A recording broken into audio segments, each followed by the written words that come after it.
Alabama TikToker is accusing an employee with a family-owned grocery store of stealing hurricane relief donations. The store, Burton's, was helping hold supplies and take financial donations for Michael Stapleton's TikTok account. ABC 3340's Austin Pratt spoke with both parties involved and has more. Early this week, a viral TikTok from Michael Stapleton, who helps Hurricane Helene victims in part by rebuilding destroyed bridges, is seen by tens of thousands of people, accusing Caroline Burton of stealing donations for those Hurricane Helene victims. Caroline Burton has locked up all of the supplies that you all have donated, as well as taken possession of all the monetary donations that you all have made in the name of pissedoffnation. I spoke with Burton, who was assisting Mike and his TikTok following with gathering donations after reaching out to him. And told him that I wanted to help, that I had 2 grocery stores, and I felt like I could do some good. Burton offered storage for the donations in one of her buildings. However, Saturday, she told him she no longer wanted to help. And it just got to be where I felt like I was doing the footwork and taking the donations. She changed the locks to her building, something Stapleton took issue with, leading to his TikTok about her. I just want the building unlocked and to have unfettered access. There's no reason for that. The only things that are in this building is our things.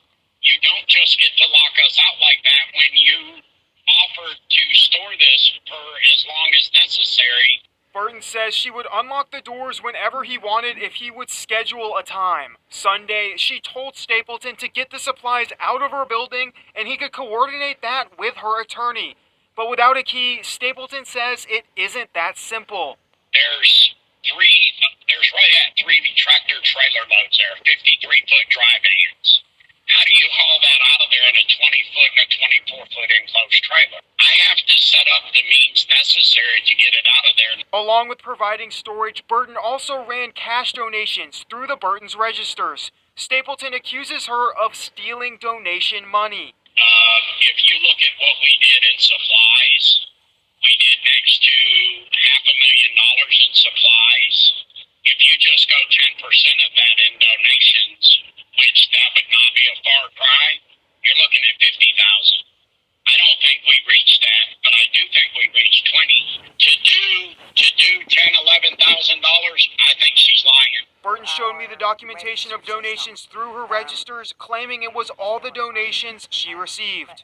I went through all of the end of the night paperwork, and I wrote down each day that the donation started, where it's 10-4, and I put every day how much donations we got, because this is what equals this $12,097. Including in Burton's receipts was a log of how much money and when she gave to Stapleton, signed by him. However, we received information a Venmo donation had been made through Burton for Stapleton's relief mission.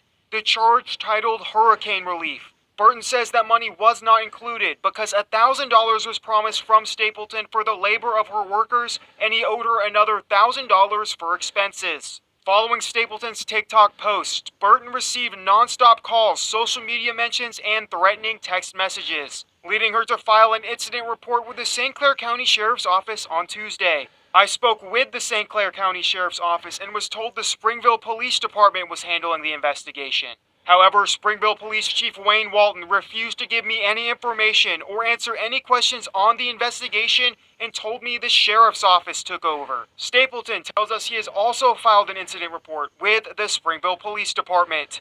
In Springville, Austin Pratt, ABC 3340 News. And we are working to get copies of those incidents reports and the unaccounted for $2,000 in donations in the Venmo account. Stapleton says he needs unfettered access for 30 days in order to get all of the supplies out of Burton's building and on the way to Helene victims.